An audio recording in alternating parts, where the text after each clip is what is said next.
Okay, so we've just finished talking about relationships between predictors, right? It's important to understand those. And so it turns out that you want as little relationship between your predictors as possible. So if two of your predictor variables are correlated with each other, they're known as collinear. And when you include a set of collinear variables in your model, what's happening is that you're essentially feeding your model the same information twice, and that's going to mess up the math that's going on in the linear model command, right? It's going to sort of screw up your math a little bit. The nice way to say that is here, it complicates model estimation, right? So we want to avoid essentially using the same information twice. And so to do that, we're going to check for collinear variables, and we're going to check the correlation matrix of the predictors. Okay, so before we check our correlation matrix, let's just take a second to sort of do some self-checking. Here are our variables. Think to yourself which of these might be collinear, right? Some of these things are more related than others. So we talked about at the beginning of these slides, weekday and temperature, not so much. They're pretty independent. On the other hand, cloud cover and precipitation, yeah, those actually are pretty correlated, right? When it's raining, it tends to be cloudy outside. It doesn't have to be, but instances where it's sunny and raining are pretty rare. When it's cloudy, that sort of indicates to us that it might rain later, so we might stay away. So those are a little bit related. The ones that I'm seeing that are the most related, though, would be the high temperature and low temperature, right? If you have, like as we sort of move throughout the year, both high temperatures and low temperatures tend to go up or go down at the same time, right? And those are especially correlated with average temperature, which is literally just the average between those two. So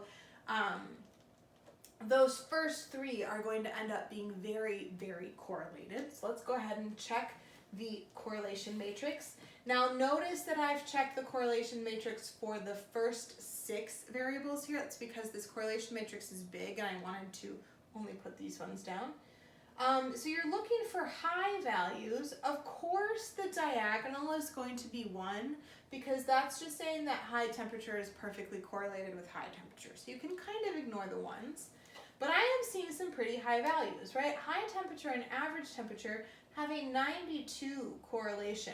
That's pretty high. That tells me that they are very related, and I probably should not stick both of them in my model because it's the same information. It's going to screw up my model estimation.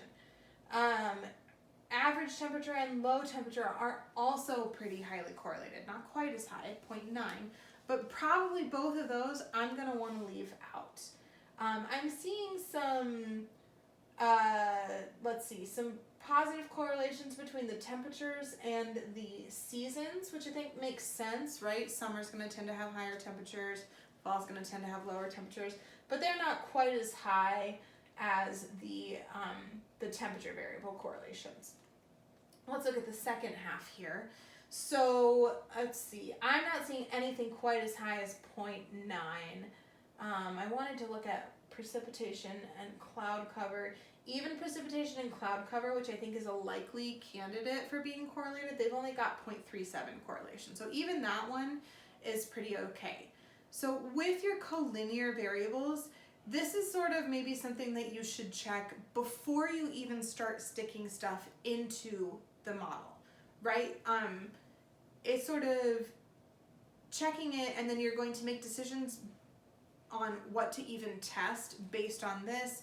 If I were doing this analysis, I would have noticed, I think, that low temperature and average temperature are so highly correlated that it's really, I'm just going to stick with high temperature the whole time and not even pay attention to those 2 variables.